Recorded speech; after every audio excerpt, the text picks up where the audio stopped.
Hello, welcome back to our channel. আজকে তোমাদের সাথে আমি এইচপি ভিক্টাস যে গেমিং ল্যাপটপটা আছে সেটার রিভিউ করব। আমার 7 ডেজ এক্সপিরিয়েন্স তোমাদের সাথে শেয়ার করব। এই ল্যাপটপটা কিনেছি আমি 7 দিন হতে চললো। তো আমার অনেস্ট রিভিউ তোমাদের সাথে আমি শেয়ার করব। এই ল্যাপটপটার কি কি ড্রব্যাক আছে, কি এর ফিচার্স আছে যেগুলো তোমাদের জানা উচিত আছে, সেইগুলো আজকে আমি তোমাদের সাথে পুরোটাই শেয়ার করব। তাই ভিডিওটা শুরু থেকে শেষ পর্যন্ত থাকো পুরো অনেস্ট রিভিউ জানার জন্য। কি কি ড্রব্যাক আছে সমস্ত কিছুই তোমাদের সাথে শেয়ার করব। চলো ভিডিওটা বেশি দেরি না করে শুরু করা যাক। চ্যানেলটার সাথে থাকো এরকম নিত্য নতুন ভিডিওর কন্টেন্ট পাওয়ার জন্য। তো আশা করছি এরকম কন্টেন্ট আমি তোমাদের জন্য রেগুলার বেসিসে এবার থেকে আনতে পারবো। তো তার জন্য তোমাদের চ্যানেলটিকে সাপোর্ট দেখানোর প্রয়োজন আছে। চলো বেশি দেরি না করে ভিডিওটা স্টার্ট করা যাক। কিন্তু ল্যাপটপটার আনবক্সিং আগে থেকেই করা ছিল এইচপি ভিক্টাস। তো সেটা তোমাদের সাথে আর নতুন করে শেয়ার করছি না। ল্যাপটপটার রিভিউটা তোমাদের সাথে শেয়ার করছি। আর ল্যাপটপ আনবক্সিংয়ের সময় আমি একটা ভিডিও করেছিলাম, ওটা তোমাদের সাথে আমি শেয়ার করে দেবো। ওটা দেখে তোমরা এনজয় করো আর পুরো রিভিউটা দেখো। রিভিউটা দেখে আমাকে ফিডব্যাক দাও তোমরা কি ল্যাপটপটা ইউজ করছো। তোমাদের কাছে যদি সেম কনফিগারেশনের ল্যাপটপটা থেকে আমার সাথে শেয়ার করতে পারো। এছাড়াও তুমি কী কোম্পানির ল্যাপটপ ইউজ করছো সেটাও আমাকে কমেন্টে জানাও। চলো রিভিউটা দেখা যাক।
তো ফার্স্টে ডিসকাস করা যাক ল্যাপটপটার বিল্ড কোয়ালিটি। ল্যাপটপটা তোমরা পেয়ে যাবে কার্বনেটের ওপর, এটা মেটাল বডি পাবে না, কিন্তু এটা পাবে ম্যাট ফিনিশের ওপর। পুরো জিনিসটা ম্যাট ফিনিশ আছে, তো খুবই সুন্দর দেখতে, একটা চমৎকার লুক দেয়। এখানে তোমার মুখটাও দেখতে পাবে, দেখতে পাচ্ছ।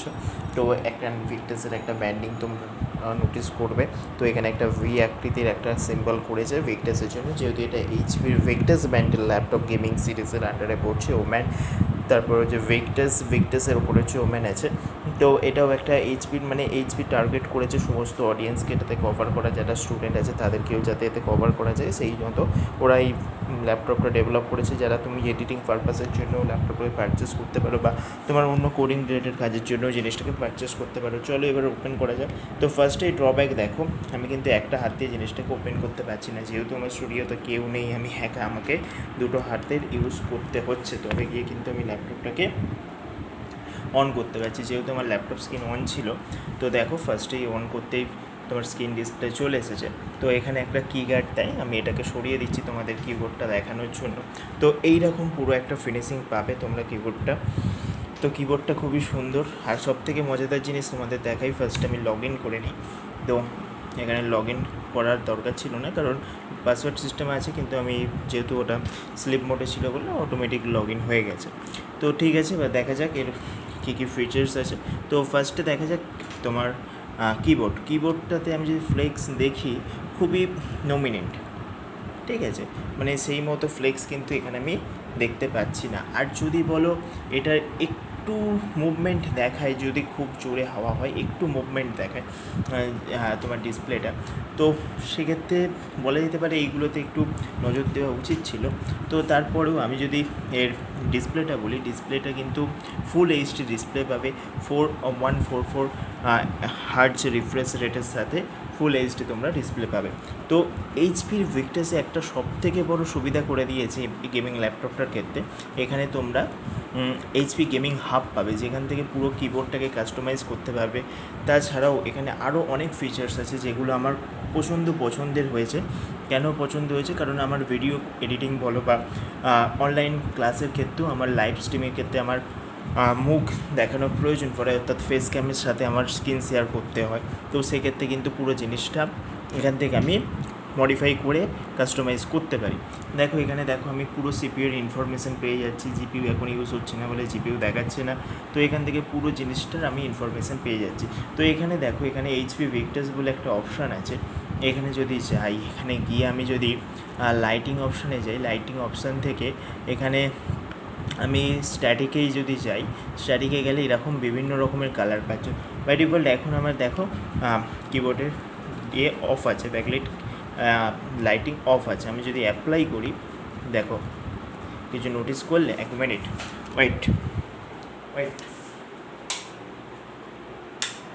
ওয়েট দেখো কিছু নোটিস করছো, আই থিঙ্ক নোটিস করেছো। তো আমি এখান থেকে যে কোনো কালারের এটাকে কাস্টমাইজ করে আমি অ্যাপ্লাই করতে পারি, ঠিক আছে।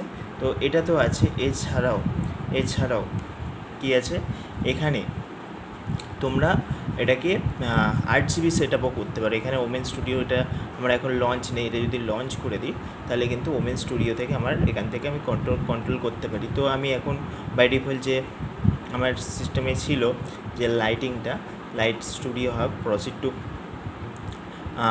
বেসিকেই যাই,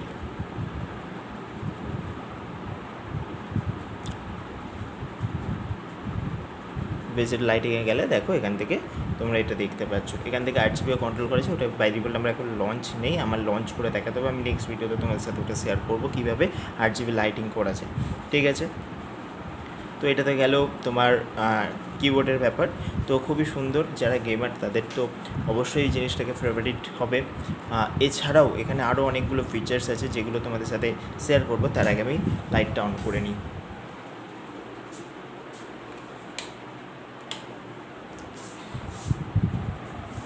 তো দেখো লাইট অন করে নিয়েছি, দেখতে পাচ্ছ ফুলি। তো এখানে আমি যদি ক্যামেরায় যাই, ক্যাম অ্যান্ড ভিডিও যদি যাই, একটু ওয়েট করো, সব থেকে মজাদার ব্যাপারটা হচ্ছে এটা, দেখতে পাচ্ছ এখানে কি আছে, দেখো অটো ফ্রেম ফিচার্স। এখানে দেখো আমার ব্লার হয়ে গেল, ব্লার সিস্টেম আছে। দেখো এখানে ব্যাকগ্রাউন্ড এফেক্ট যদি আমি রিমুভ করে দিই, আমার পুরো ব্যাকগ্রাউন্ড রিমুভ হয়ে গেল, নোটিস করছো। আমি এখানে যে কোনো একটা ইমেজও অ্যাটাচ করে রাখতে পারি।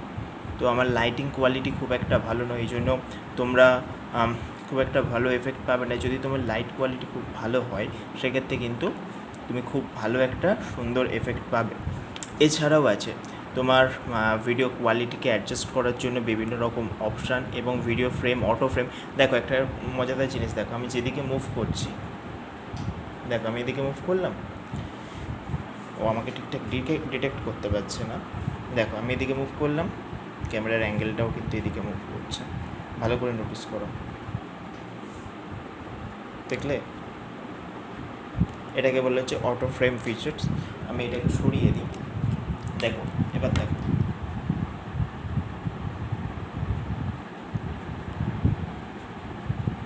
দেখলে হালকা হলেও মুভ করছে। তো এটা হচ্ছে অটো ফ্রেম ফিচার্স।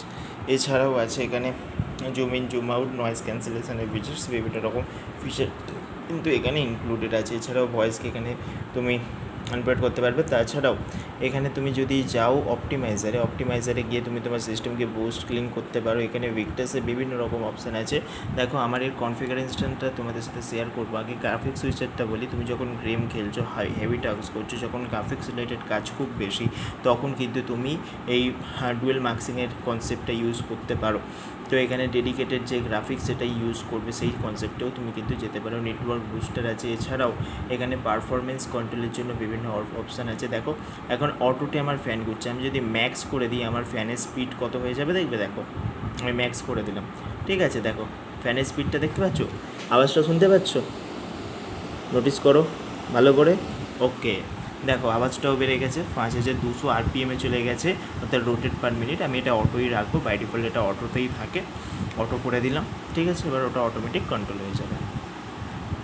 দেখো আস্তে আস্তে কমে গেল, স্পিডটাও কমে গেল, ঠিক আছে। তো এইভাবে তুমি কিন্তু পুরো জিনিসটাকে কন্ট্রোল করতে পারো। এখানে এগুলো খুবই একটা দারুণ ফিচার্স। এছাড়াও আমার যে কনফিগারেশানটা আছে, কনফিগারেশানটা যদি আমি তোমাদের সাথে শেয়ার করি তাহলে এই জিনিসটা আরও বেটারলি তোমরা বুঝতে পারবে। তো আমার এটা 74K মতো পড়েছে। তো তোমাদের সাথে আমি কনফিগারেশানটা শেয়ার করি। তোমরা যদি চাও পুরো ডেডিকেটেড আমি একটা কী নিয়ে ভিডিও করবো বলো তো, পুরো এইচপির যে গেমিং হাবটা আছে, এইচপি গেমিং হাব, সেটা নিয়ে আমি পুরো একটা ডেডিকেটেড ভিডিও করবো, ওমেন গেমিং হাব। ঠিক আছে, এটা বেসিক্যালি ওমেন সিরিজের ল্যাপটপের জন্য, কিন্তু এইচপির এটা স্পেশাল সিরিজের ল্যাপটপ। আর এটা খুবই স্পেশাল ল্যাপটপ। কেন স্পেশাল আমি বলছি, এই কনফিগারেশান কিন্তু তুমি নর্মাল কোথাও পাবে না, নর্মাল কোথাও পাবে না। এটা একমাত্র এইচপি স্টোরেতেই অ্যাভেলেবেল। এই কনফিগারেশানটা কিন্তু নর্মাল কোনো দোকানে পাবে না, এটা কিন্তু এইচপি স্টোরেতেই একমাত্র অ্যাভেলেবেল। আবারও একবার কথাটা রিপিট করলাম। দেখো কনফিগারেশানটা কী আছে। কনফিগারেশানের জন্য আমি আমার টাস্ক ম্যানেজারটা ওপেন করে নিই। টাস্ক ম্যানেজারটা ওপেন করে নিই, যদি দেখতে পাও, আই থিঙ্ক দেখা যাচ্ছে, দেখতে পাচ্ছ, আই থিঙ্ক দেখা যাচ্ছে। তো এর থেকে স্ক্রিন শেয়ার করলেই বেটার হতো। তো এখানে আমি যদি যাই, সিপিইউতে যাই, যদি দেখো ভালো করে নোটিস করো কী আছে। 13 জেন ইন্টেল আর কোর i5 13500HX প্রসেসর দিয়ে ল্যাপটপটা আমি পেয়েছি। এছাড়াও এখানে আছে মেমোরি, 16GB র্যাম আছে, দেখতে পাচ্ছ 16GB র্যাম আছে মেমোরির মধ্যে। ঠিক আছে, 16GB র্যাম আছে। এছাড়াও ডিস্কে যদি যাই 512 SSD পেয়ে গেছি আমি, 512 এই কনফিগারেশনে পেয়ে গেছি। আর জিপিইউতে যদি যাই তাহলে এটা আমি পেয়ে গেছি RTX 3050 with RTX 3050 with TDM হচ্ছে 95 ওয়াট। তো TDM এটা হচ্ছে 95 ওয়াট। তো এই কনফিগারেশনটা পেয়ে গেছি। তো আমার যে কাজগুলো করলাম, আমি দু একটা ফটো বা ভিডিও এডিটিং করে দেখলাম, তো খুব একটা প্রবলেম হচ্ছে না। আমি যেমন প্রিমিয়াম প্রোতে এডিটিং করছিলাম, সেক্ষেত্রে খুব একটা বেশি প্রবলেম হচ্ছে না। আমি দেখলাম যে নর্মাল খুব স্মুথলি এডিটিং হয়ে যাচ্ছে এবং তোমার র্যান্ডারিংও খুব ভালোভাবে হচ্ছে। তো এই ড্রব্যাক বলতে আমি যে জিনিসগুলো নোটিস করলাম, যে এটা তুমি সিঙ্গেল হ্যান্ড দিয়ে খুলতে পারবে না, অর্থাৎ এক হাত দিয়ে তোমার খোলা যাবে না। ল্যাপটপটার ওয়েটটা একটু হেভি আছে, 2.3 কেজির কাছাকাছি। ঠিক আছে, ল্যাপটপটার এটাই হচ্ছে ড্রব্যাক। বেসিক্যালি তোমার ক্যারি করতে একটু অসুবিধা হতে পারে, তুমি যদি রেগুলার ক্যারি করো একটু অসুবিধা হতে চায়। তাছাড়াও এর সাথে একটা অ্যাডাপ্টার দিয়েছে, অ্যাডাপ্টারটাও তোমাদের সাথে শেয়ার করি। তো অ্যাডাপ্টারটা হচ্ছে 200 ওয়াটের একটা অ্যাডাপ্টার দিয়েছে। এইচপি এইভাবে ব্র্যান্ডিং করা একটা অ্যাডাপ্টার আছে। ঠিক আছে, এইচপির একটা অ্যাডাপ্টার তোমাদের সাথে দিয়েছে। তো এখানে আরও একটা ডিটেলস তোমাদের সাথে শেয়ার করি। এর পোর্টগুলো, এখানে তুমি তিনটে পোর্ট পেয়ে যাবে, 3টে ইউএসবি পোর্ট, তার সাথে 3টে ইউএসবি পোর্ট পাবে, তার সাথে পাবে এইচডিএমআই পোর্ট, তার সাথে টাইপ সি পোর্ট পাবে। তো ওভারঅল কনফিগারেশন খুবই ভালো। এইচডিএমআই পোর্টও পাবে, তাতে ল্যান কেবল অ্যাটাচ করার জন্য RJ45-এর পোর্টও আছে। তো আমার মতে তুমি যদি ভিডিও এডিটিং বা খুব হেভি গেমিং না করো বা একটা নর্মাল গেমিং করো, তুমি করতে পারবে, খুব একটা ল্যাগ বেশি হবে না। একটা ডিসেন্ট ল্যাপটপ সমস্ত মার্কেটকে টার্গেট করে তৈরি করা হয়েছে। আর এই যে 13500HX প্রসেসর কিন্তু তুমি নর্মাল বাজারে পাবে না। তুমি হয় প্রসেসরে পাবে, এইচ সিরিজের প্রসেসর, কিন্তু HX সচরাচর পাবে না। আর এখানে ফ্যান সিস্টেম হচ্ছে ডুয়েল ফ্যান, অর্থাৎ থার্মালের ব্যাপারটা যদি বলি তো ডুয়েল ফ্যান পাবে, দু সাইডে দুটো আছে, যার ফলে খুব একটা হিটিং ইস্যু আমি এখনও পর্যন্ত দেখতে পাইনি। তো ওভারঅল ল্যাপটপটা তোমার জন্য বেস্ট চয়েস হতে পারে। তো আমার এখনও পর্যন্ত এক্সপিরিয়েন্স খুব একটা খারাপ নয়, কয়েকটা জিনিস বাদে, যেমন ওই একটু হেভি ওয়েট, আর হচ্ছে এক হ্যান্ড দিয়ে তুমি জিনিসটাকে ওপেন করতে পারবে না। আর ব্যাটারি ব্যাকআপটার কথা যদি আমি বলি, ব্যাটারি ব্যাকআপ ওরা ডিমান্ড করছে 7 to 8 আওয়ার, কিন্তু আমি রিয়েলি ইউজ করে যেটা বুঝলাম 3 to 4 আওয়ার, এর বেশি দিচ্ছে না। তো 3 to 4 আওয়ারের কাছে ব্যাটারি লাইটটা পাবে। যেখানে আমি ব্যাকলাইট কিবোর্ড অবশ্যই অফ রেখেছিলাম, ইন্টারনেটেই ব্রাউজিং করছিলাম। তো এইরকম ব্যাটারি ব্যাকআপটা পাবে, এর বেশি তুমি কিন্তু ব্যাটারি ব্যাকআপটা এক্সপেক্ট করো না। যেহেতু হাই সিরিজের প্রসেসর আছে, তো সেক্ষেত্রে এর থেকে বেশি এক্সপেক্ট করাও যায় না। ঠিক আছে, তো আশা করি ভিডিওটা ভালো লেগেছে। ভিডিওটা ভালো লাগলে লাইক শেয়ার সাবস্ক্রাইব করো। চ্যানেলটির সাথে নতুন হলে চ্যানেলটিকে সাবস্ক্রাইব করে পাশে থাকতে পারো এরকম নিত্য নতুন ভিডিও পাওয়ার জন্য। ওকে, বাই।